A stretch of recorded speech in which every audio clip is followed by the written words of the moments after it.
Hoy sentimos que algo nos impide continuar avanzando por la senda de la reconstrucción nacional y el progreso. Y el pueblo del Perú conoce la causa de este entrampamiento. Sabe que no es otro que la descomposición de la institucionalidad vigente, el caos y la corrupción, la falta de identificación con los grandes intereses nacionales de algunas instituciones fundamentales, como el Poder Legislativo y el Poder Judicial, traban la acción de gobierno orientada al logro de los objetivos de la reconstrucción y el desarrollo nacionales. A la inoperancia del Parlamento y la corrupción del Poder Judicial se suman la evidente actitud obstruccionista y conjura encubierta contra los esfuerzos del pueblo y del gobierno por parte de algunas cúpulas partidarias. Estas cúpulas, expresión de la politiquería tradicional, actúan con el único interés de bloquear las medidas económicas que conduzcan al saneamiento de la situación de bancarrota que precisamente ellas dejaron. Igualmente, hay grupos a quienes interesa que fracase la estrategia de pacificación porque no se atreven a tomar posición clara frente al terrorismo. Los encarnizados adversarios políticos de ayer se unen hoy en el propósito de impedir el éxito de la gestión de gobierno, sin importarles el futuro del país. Detrás de esta innoble alianza se encuentra el interés común por recuperar el espacio político perdido. En la lucha contra el narcotráfico, el Parlamento ha mostrado debilidad e inconsecuencia. Esto se ve claramente en su posición frente a la legislación propuesta por el Ejecutivo para sancionar el lavado de dinero, para permitir levantar el secreto bancario, para sancionar la compra y venta de bienes provenientes del tráfico ilícito de drogas y para sancionar a servidores y funcionarios públicos que incurran en actos de encubrimiento de narcotraficantes. Todas estas medidas planteadas por el gobierno mediante el decreto legislativo 640 fueron derogadas por el Congreso sin la menor explicación y sin pensar que de esta manera se dejaba al país desarmado para sancionar con la dureza necesaria a quienes delinquen con el tráfico de drogas.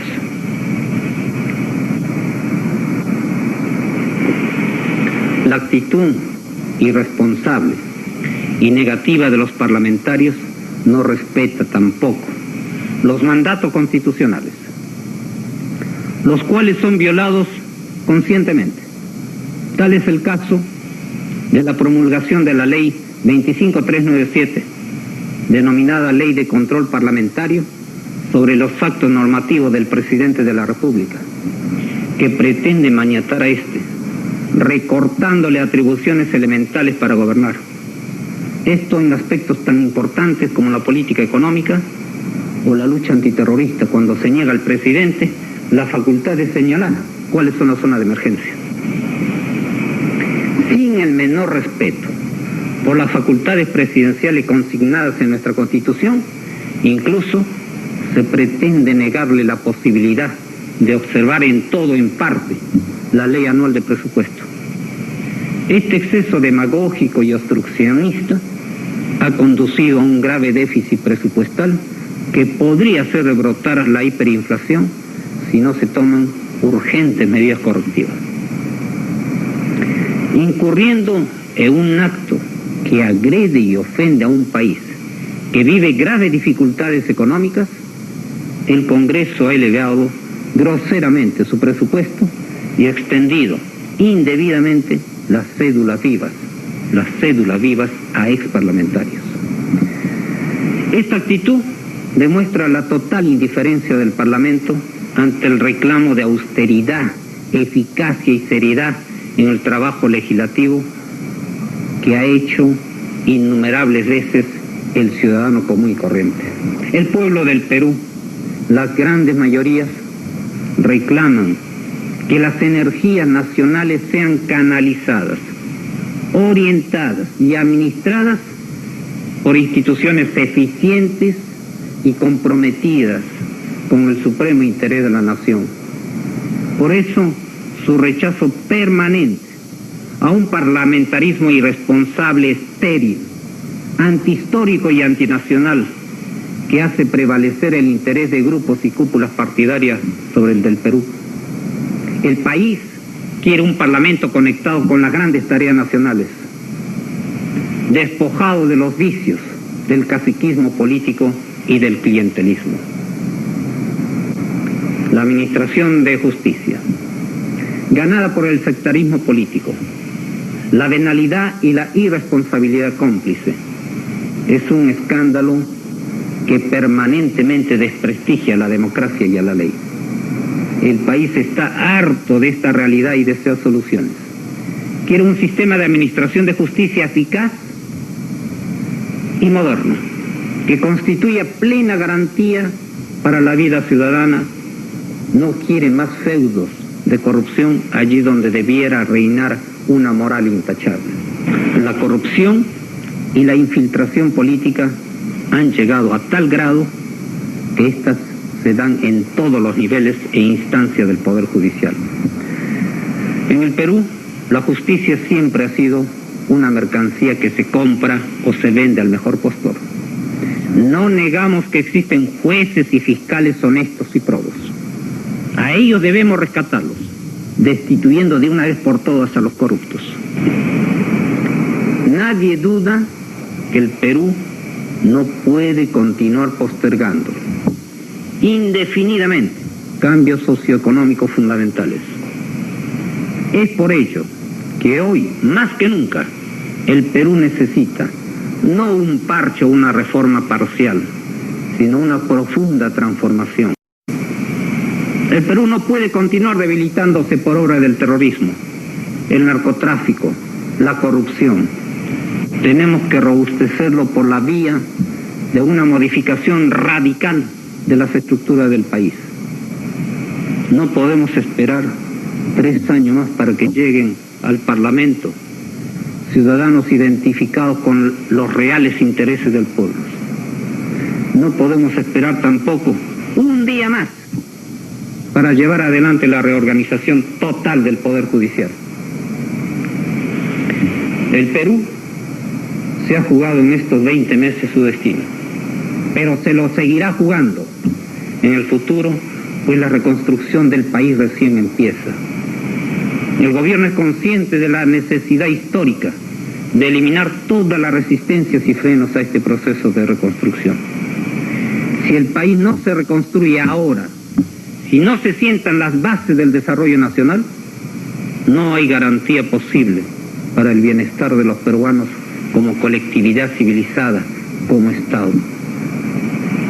Nuestro objetivo, compatriotas, es lograr, tras la reconstrucción, una sociedad próspera y democrática.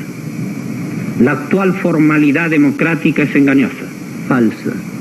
Sus instituciones sirven a menudo a los intereses de todos los grupos privilegiados.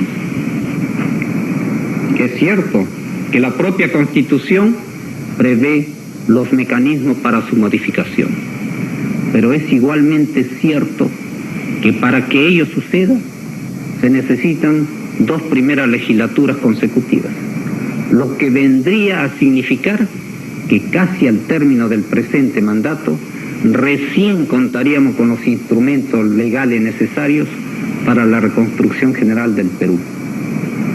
Y ello, si el Congreso se decide a aprobar las modificaciones necesarias, incluyendo aquellas que son contrarias a los intereses de los propios parlamentarios, como por ejemplo la reducción de sus emolumentos o la no reelección. ¿Cuál es la institución o mecanismo que permitiría realizar todos los profundos cambios que a su vez hagan posible el despegue del Perú? Sin lugar a dudas, ni el Parlamento ni el Poder Judicial son hoy por hoy agentes de cambio, sino más bien freno a la transformación y el progreso.